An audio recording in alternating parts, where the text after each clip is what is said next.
पुस्तकं आणि माणूस यांचं नातं अखंड टिकवण्यासाठी आर चॅनलने SST ज्वेलर्सच्या माध्यमातून आणलेल्या बोलकी पुस्तकं या खास कार्यक्रमात या रविवारी पाहूयात रत्नागिरी येथील सुप्रसिद्ध लेखक मंदार पानवलकर यांची आमचेही हळदी कुंकू ही कथा. अभिवाचन स्वरूपा दड्डी. पाहायला विसरू नका आर चॅनल, सर्वांच्या घराघरात, प्रत्येकाच्या मनामनात. नमस्कार. आर चॅनलच्या बोलकी पुस्तके या उपक्रमामध्ये मी स्वरूपा दड्डी सर्व दर्शकांचे हार्दिक स्वागत करते. आज आपण एक सुंदर कथा ऐकणार आहोत. तत्पूर्वी आपण एका पुस्तकाची ओळख करून घेणार आहोत. पुस्तकाचे नाव ओंकाराची रेख जना. लेखिका मंजुश्री गोखले. धरीला पंढरीचा चोर अशा लोकप्रिय अभंग रचनेतून जनाबाई आपल्या ओळखीच्या आहेत. किंवा विठुराया त्यांना हर कामात मदत करत असतो वगैरे माहिती आहे. पण त्यांचं संपूर्ण चरित्र सगळ्यांना माहीत असेलच असं नाही. आणि ते माहीत करून देण्याचं सुरेख काम या कादंबरीने केलं आहे. जनाबाईंच्या जन्मापूर्वीची आणि नंतरचीही त्यांची कुटुंबाची परिस्थिती, छोट्या जनाला सोडून गेलेली तिची आई, त्यानंतरची बिकट वेळ याचं वर्णन वाचताना डोळ्यातलं पाणी थांबत नाही. पुढेही काही प्रसंग असे आहेत, भागाबाईचं वागणं असेल किंवा सुळावर चढवायचा प्रसंग असेल, डोळ्यात पाणी येतच राहतं. पण एवढं होऊनही त्यांची पंढरी रायावरची भक्ती मात्र गाढ होती. जनाई सुद्धा त्याला पाहायला आतुर होती. अखेर विठुरायाकडून आमंत्रण आल्यावर बाप लेक पंढरीची वाट चालू लागतात. काळ्या देवाला पाहायला आसुसलेली जना आणि लेकीला कायमचं परक्या घरी सोडून यायचं या विचाराने जडावलेला दमा. दोघांचा प्रवास विठ्ठलाच्या विश्वासावर सुरू असतो. पुढं जनाईला दामाशेट्टींच्या घरी सोडून देणं, त्या घराने जनाला आपलंच म्हणणं, नामदेवांसोबत तिचं मोठं होणं, अशा कितीतरी प्रसंगांनी सुखावून जायला होतं. तेव्हाची सामाजिक परिस्थिती, जनाचं अतिशूद्र असणं आणि त्यातूनही स्त्री असणं, यासाठी तिला झेलावे लागणारे त्रास, संत म्हणून मोठेपणा मिळाल्यावरही त्यांच्यावर आलेला चोरीचा आळ, जीव हळहळतो. जनाची आणि विठ्ठलाची पहिली भेट आणि तिथून त्यांच्यात दृढ होत जाणारे नाते वाचताना शहारून जायला होतं. जना ते संत जनाबाई हा प्रवास, त्यात जनाबाईंनी रचलेले अभंग, ज्ञानदेवादी भावंडांचा सहवास आणि मुख्य म्हणजे नामदेव आणि जनाबाई यांचे नाते. गुरु शिष्य ऐसी जोडी कौतुकाची, जनी नामयाची संतांमध्ये. पुस्तकात आलेले तपशील मन लावून वाचण्यासारखे आहेत. विठ्ठलाच्या चरणी झालेला जनाबाईंच्या जीवनाचा शेवट म्हणजे तर वृंदा कोमेजली स्तब्ध वारा पाणी, ओघळले मणी मंजिऱ्यांचे, थरारली विट कंप राऊळाला, श्वास ओलावला क्षणभरी, आज नाही घाई विठोबाला काही, जनाईचा येई चरणाशी. पुस्तकातील सगळं वर्णन अगदी बारीक सारीक तपशील देऊन पुढे जात राहतं आणि त्यात आपल्याला गुंतवून ठेवतं. सुरुवातीची काही प्रकरणं तर डोळ्यात अश्रूंच्या धारा घेऊन पुसट अक्षरं समोर ठेवून वाचावी लागतात. एकूणच पुस्तकातलं वर्णन इतकं जिवंत आहे की सगळे प्रसंग आपल्या आसपास घडतायत, आपणच जगतोय असं वाटावेत इतके मनाला भिडून जातात. भाषा साधी, सुंदर, शब्दांचा वापर असा की यापेक्षा वेगळा शब्द इथे शोभलाच नसता असं वाटायला लावेल असा. एकूणच सांगायचं झालं तर पुस्तक अप्रतिम आणि आवर्जून वाचावं असंच आहे. यानंतर आपण आपल्या कथेकडे वळूयात. कथेचं शीर्षक आहे आमचेही हळदी कुंकू. या कथेचे लेखक रत्नागिरी येथील मंदार बळवंत पानवलकर. ते स्वतः इंजिनियर असून प्रॉपर्टी कन्सल्टंट आणि विमा प्रतिनिधी म्हणून काम करतात. साहित्याची आवड आणि अभिरुची असल्याने त्यांनी अनेक कथा आणि कविता लिहिल्या आहेत. त्यांचे लेखन वेळोवेळी अनेक नामवंत दिवाळी अंकात प्रसिद्ध झालेले आहे. अत्यंत समरसून लिहिणारे आणि संवेदनशील लेखक अशी त्यांची ओळख आहे. आजच्या कथेमध्ये सुद्धा त्यांनी स्त्री मनाचा, तिच्या व्यथा वेदनांचा आणि सुखाचा सुद्धा नेमका वेध घेतलेला आहे. आमचेही हळदी कुंकू. हॅलो पिंकी, अगं ऐक ना.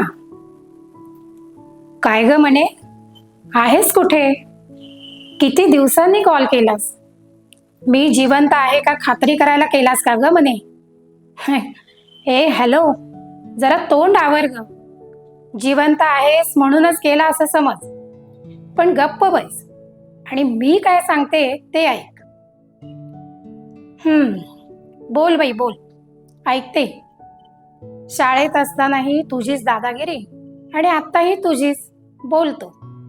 हो हो, दादागिरीच.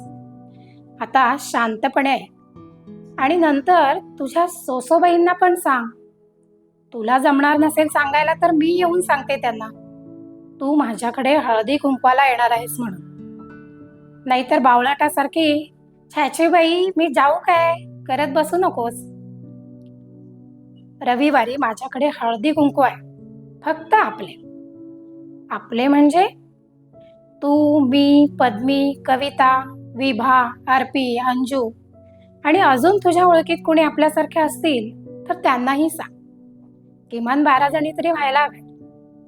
हे अगं काय, बरी आहेस ना? एकदम हळदी कुंकू आणि हे ग काय नवीन खूळ, तेही फक्त आपले? हो, फक्त आपले. म्हणजे नवरे नसलेल्या, लग्न न केलेल्या किंवा घटस्फोट घेतलेल्या बायकांचे. चल ठेवते फोन, अजून बाकीच्यांना कॉल करायचे आहेत. पिंकी आणि मनी दोघी अगदी बालवाडीपासून एकाच वर्गात एकाच वाडीत राहणाऱ्या. साहजिकच शाळेत येणं जाणं, खेळ, अभ्यास सर्व एकत्रच होत असे. बालपणीच्या आठवणी मागे ठेवून ते दिवस कधीच कापरासारखे उडून गेले कळलंच नाही. या दोघींच्या बरोबर सर्वच मित्रमैत्रिणी आपापल्या मार्गाला लागले. अनेक मैत्रिणी लग्न होऊन वेगवेगळ्या गावी गेल्या आणि अगदी मोजक्याच या गावात राहिलेल्या. आता ही मनी म्हणजे मनीषा, जन्मजात तोंडात सोन्याचा चमचा घेऊन आलेली. कधी एखादी वस्तू किंवा खेळणं हवं म्हणून हट्ट करावं अथवा रडावं लागलं नाही. प्रचंड लाडात पण शिस्तीत वाढलेली. दुःख म्हणजे काय याची सावलीही तिला कधी शिवली नाही, अर्थात तिच्या लग्नापर्यंतच. तिला सासर अगदी घराजवळ व तितक्याच तोलामोलाचं मिळालं. खरं तर तिने कॉलेजला असतानाच अगदी प्लॅनिंग करून त्याला जाळ्यात ओढलं आणि लग्नही केलं. तशी ती जात्याच कोणालाही न घाबरणारी, त्यातही खानदानी श्रीमंतीमुळे वागण्यात आलेला थोडा बेदरकारपणा होताच, पण तिला तो शोभायचा. घरच्यांचा विरोध असतानाही तिने स्वतःच्या मर्जीने लग्न केलं, तिच्याच जातीतल्या मुलाशी. तेही मी आत्ता लग्न करायला जाते, दाखवा अडवून, असं चॅलेंज देऊ. त्यामुळे नंतर जरी घरच्या लोकांबरोबर संबंध पूर्ववत झाले तरी चुकलेल्या निर्णयाची तोशीस तिने कधी माहेरच्या लोकांना लागू दिली नाही. लग्नानंतर काही वर्षातच दारूत आकंठ बुडालेला नवरा म्हणजे तिच्या गळ्यातील धोंड झालेला. त्यातच त्याच्या पैशासाठी एकीने याला जाळ्यात ओढला आणि तोही नवीन फ्लॅट घेऊन तिच्यासोबत राहू लागला. हे कळताच सासऱ्यांना भरीस पाडून प्रॉपर्टीची वाटणी करून घेत त्याच्यासह स्वतःचे नाव लावून घेण्याचा शहाणपणा तिने दाखवला.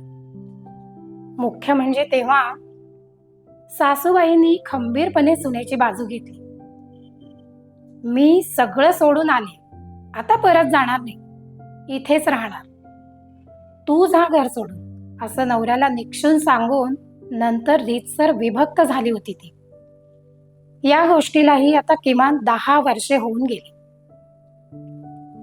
त्यानंतर मात्र कोणताही सण असला की तिच्या मनात एक अनामिक भीती निर्माण व्हायची. नटण्या मुरडण्याची आवड असणारी ती सण आला की कोशात जायला लागली. विशेषतः कुठे हळदी कुंकू असलं की तिच्या घरी बोलावणं तर यायचं, पण हिला जाणवेल असं सासूबाईंच्या नावाचा पुकारा करत ते केलं जायचं. आणि केवळ तोंड देखलं, तूही ये ग असं म्हणून तू येऊ नकोस हेच सुचवलं जायचं.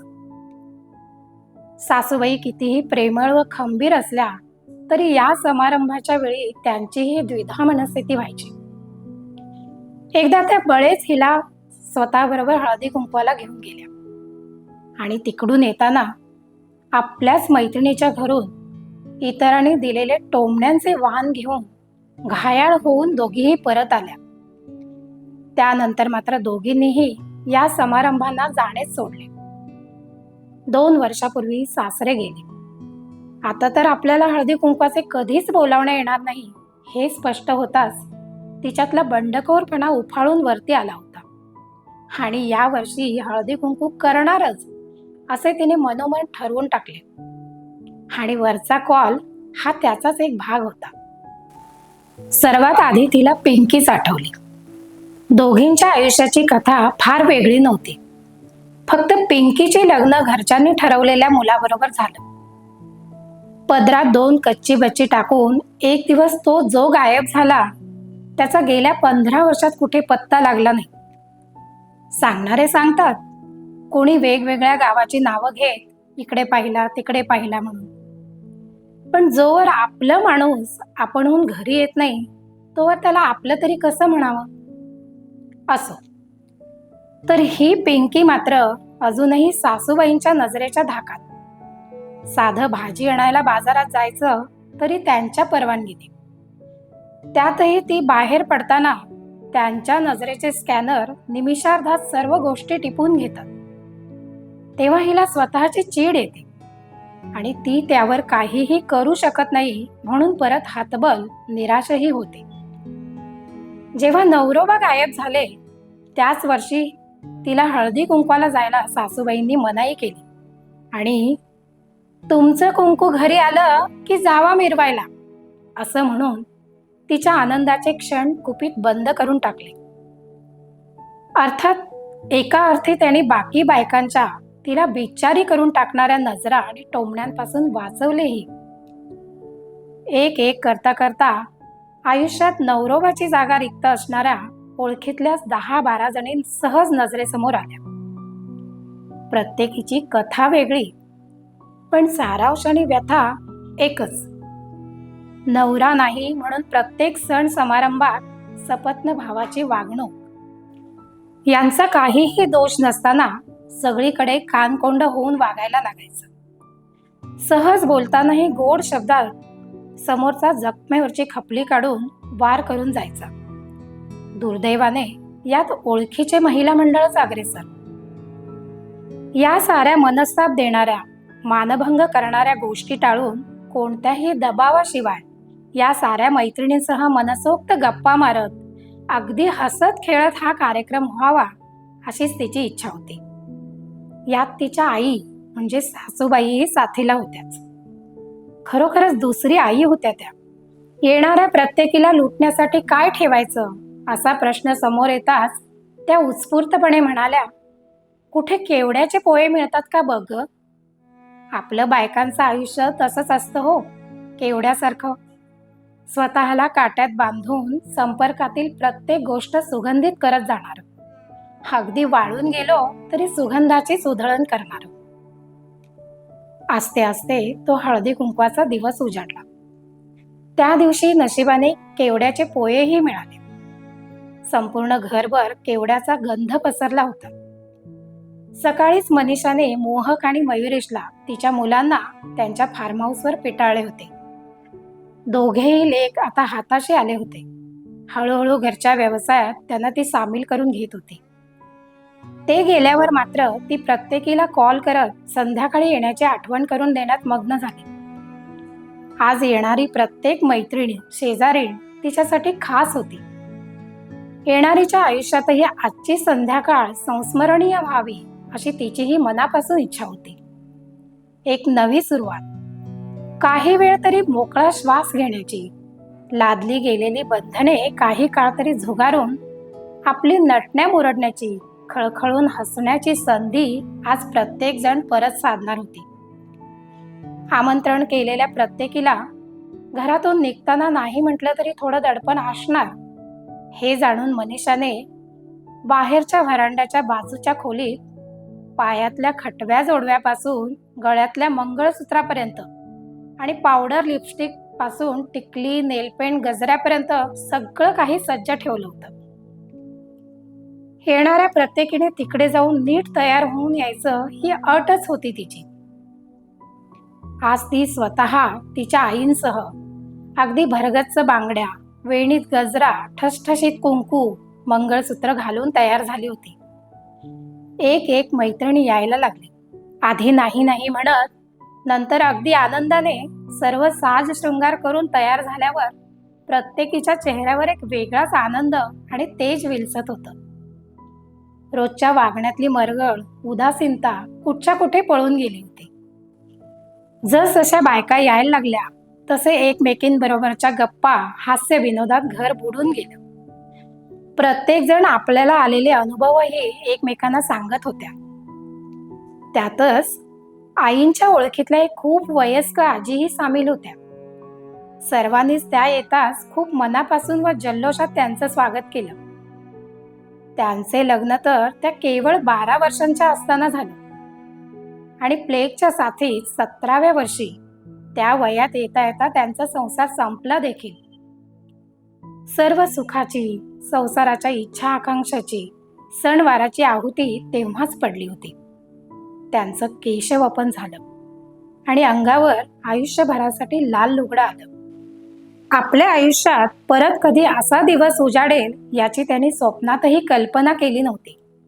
आधी थोडं कानकोंड होतं, त्याही अट म्हणून किंचित पावडर लावून आलेल्या. मात्र त्यांना असे बघताच मनीषाच्या सासूबाई त्यांना बळेबळेच परत खोलीत घेऊन गेल्या. त्यांची स्वतःचीच एक घडी न मोडलेली, वजनाला हलकी अशी छान नऊवारी घेऊन आल्या आणि अगदी हक्काने आजींना ती नेसण्याचा आग्रह करून नेसायला लावली. नंतर सर्व आभूषणे घातली आणि हलकेच मंगळसूत्र त्यांच्या हातात दिलं. आता हा निर्णय मात्र आईंनी आजींच्यावर सोपवला. आपले थरथरणारे हात जास्तीच कंपित होत आहेत असं आजींना वाटलं. एकदम थिजून गेल्या त्या. त्यांनी एक वार आईंकडे पाहिलं तेव्हा आईंची नजरच त्यांना घाला तेही एकदा तरी असं सांगून सुचवून गेली. आजीनीही हलकेच आपला गळा त्या सौभाग्य लेण्याने भरून टाकला आणि अनेक दशकांपूर्वी गमावलेल्या आपल्या जोडीदाराची आठवण येऊन सदगदित झाल्या. त्यांच्या खांद्यावर धीराचा आश्वासक हात ठेवत एक हात धरून आई आजींना घेऊन हॉलमध्ये येताच सर्वजणी आश्चर्याने त्यांच्याकडे पाहतच राहिल्या. मग तर त्यांचीही हलकीशी चेष्टा मस्करी झाली. जेव्हा मनीषाने मोबाईलमध्ये त्यांचा फोटो काढून त्यांना दाखवला तेव्हाचे त्यांच्या चेहऱ्यावरचे भाव टिपून घेण्यासारखे होते. फोटो बघत असतानाच माझं आयुष्य जळून कोळसा झालं ग चिमणे असं म्हणत त्या पुन्हा रडायला लागताच मनीषाने पटकन त्यांनाच उखाणा घेण्याची गळ घातली आणि सर्वजणींना शांत राहायला सांगितले. परत एकदा दुःखाचे भाव नाहीसे झाले आणि एक छानसा उखाणा घेऊन त्या सर्वांच्या आनंदात सामील देखील झाल्या. हे खरं हळदी कुंकू.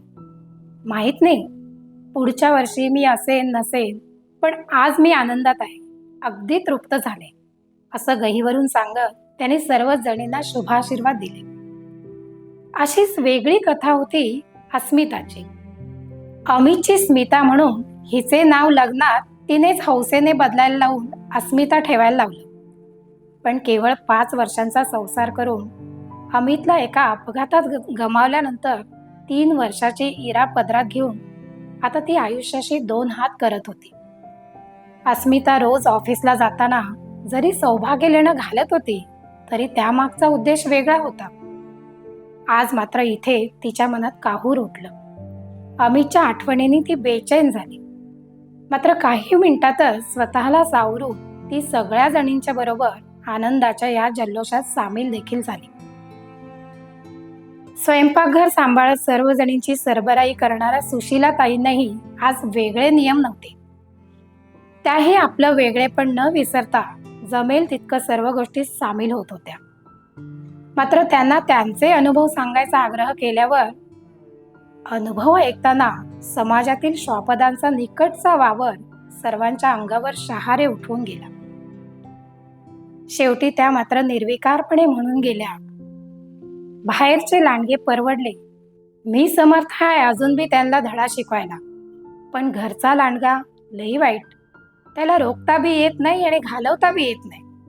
त्या परीस ते मेला तेच बेस झालं, नाहीतर मीच एक दिवस त्याचा मुडदा बशिवला असता.